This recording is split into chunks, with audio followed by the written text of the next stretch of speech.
నమస్తే, welcome to social post. నేను మీ మాధురి.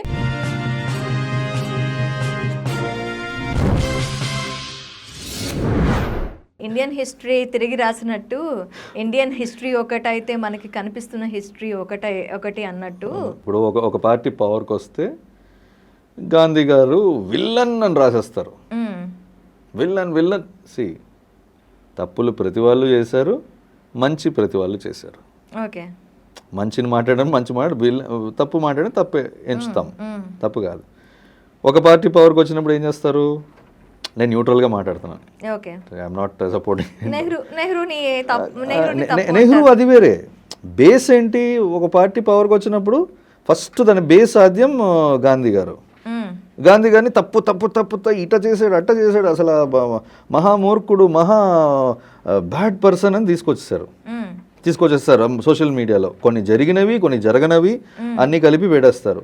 అట్లా అన్నప్పుడు ఏం చేయాలి? మన రూపాయి నోటు మీద ఆయన ఫోటో తీసేయాలి కదా. ఎందుకు తీయట్లేదు? తీయాలి కదా.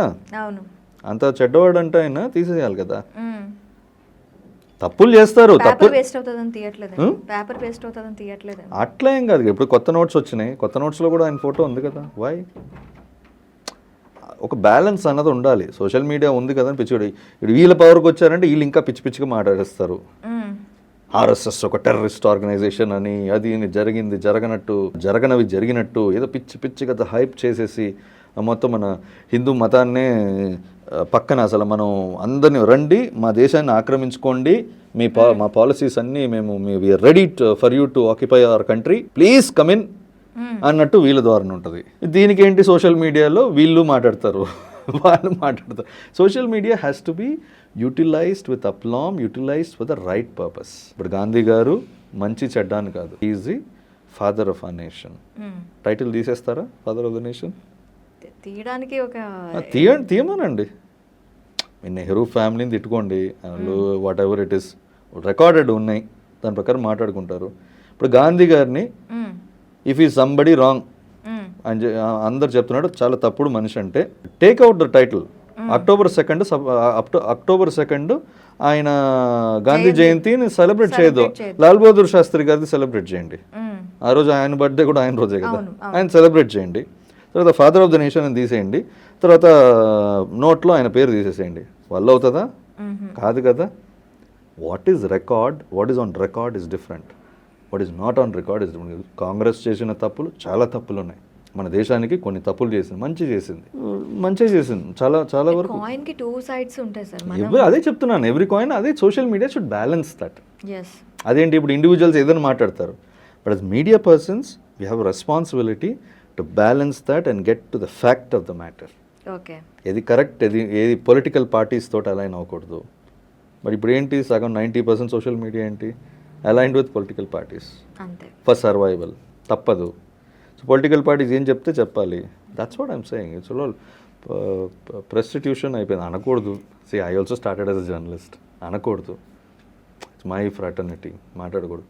But fact of the matter చెప్తున్నాను. మా జనాలు అన్నిటికీ విసిగిపోయి న్యాయస్థానంలో కూడా, న్యాయస్థానం అన్నది లాస్ట్ రిసార్ట్. మొత్తం సొసైటీయే తన్ని వదిలేసినప్పుడు, అందరు వదిలేసినప్పుడు, తనకి ఆఖరికి న్యాయం చేసేది న్యాయస్థానం. ఆ న్యాయస్థానం కూడా వదిలేసినప్పుడు తనకి ఆశ్రయం ఇచ్చేది media. Democracy is built in such a way. మనం ఏం చేస్తున్నాం? Are we walking in that drive? We touch our hearts and speak. Are we walking in that direction? No. We're working for vested interests. 90% of the media is that way. అట్లా ఉన్నప్పుడు నిజాలు ఎందుకు బయటకు వస్తాయి? Only the media persons want the pennies. అట్లా అంటే everybody is human కదా. Survival, daily survival అని ఉంటుంది.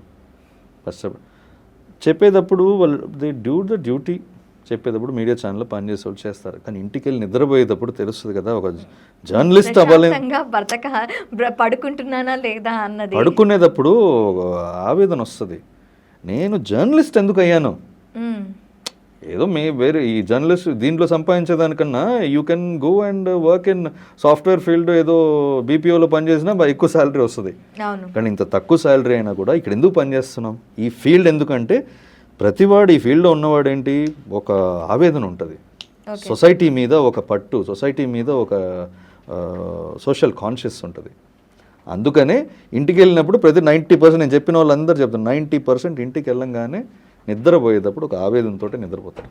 ఓకే, సో ఇప్పటికైనా మీడియా అనేది ఒక స్టాండ్ తీసుకొని ఈ సోషల్ మీడియాని నడిపించే ఏవైతే మీడియా సంస్థలు ఉంటాయో ఒక ట్రాన్స్పరెన్సీ అనేది మెయింటైన్ చేయాలి. ఇండిపెండెంట్ మీడియా అన్నది నిలదీసేదే మీడియా. యా, ఏదైనా ఇంకా చప్పట్లు కొట్టేది మీడియా కాదు. ఎస్, భలే మాట్లాడారండి, బాగా మాట్లాడుతున్నారండి, సూపర్ అండి అనేది మీడియా కాదు. కాదండి మీరు తప్పు చేస్తున్నారు నిగ్గదీసి అడగటమే మీడియా. మీరు ఈ గవర్నెన్స్లో ఎవరున్నా వాళ్ళకి మనం కాదు, వాళ్ళకి అపోజిషనే మీడియా. అపోజిషన్కి ఎక్కడుంది? గవర్నెన్స్లో ఉన్న వారికి చప్పట్లు కూడా, ఇట్లా చేశారు అట్లా చేశారు, ఎంత బాగా చేశారు, అన్న నడిచొస్తే మాస్, అన్న నుంచుంటే మాస్, అన్న ఎగురితే మాస్, అన్న మాట్లాడితే మాస్ అని చప్పట్లు కొడుతున్నారు మన మీడియా. అట్లా కాదు, మన మీడియా చేయాల్సిందేంటి? అన్నా నిన్ను నమ్మి ఓట్లేసాము, అన్నా నిన్ను నమ్మి మేము అందరం నీకోసం దిగాము, ఇప్పుడు మాకు ఆన్సర్ చేయి, ఇప్పుడు ఎందుకు జరగలేదు, ఇది ఎందుకు జరగలేదు. క్వశ్చనింగ్ అనేది జర్నలిజంలో తగ్గిపోయింది. అబ్సల్యూట్లీ స్ట్రాటజిక్ క్వశ్చనింగ్ అయిపోయింది, రియల్ క్వశ్చనింగ్ తగ్గిపోయింది. ఓకే, అదే చెప్తున్నాను, దట్ హ్యాస్ టు బి. అదేంటంటే ఇట్స్ రావాలి. ఇప్పుడు ఉన్నది కొన్నాళ్ళ తర్వాత రిప్లీట్ అయిపోతుంది, కొంచెం రిప్లీట్ అయిన తర్వాత మళ్ళీ స్టార్ట్ అవుతుంది.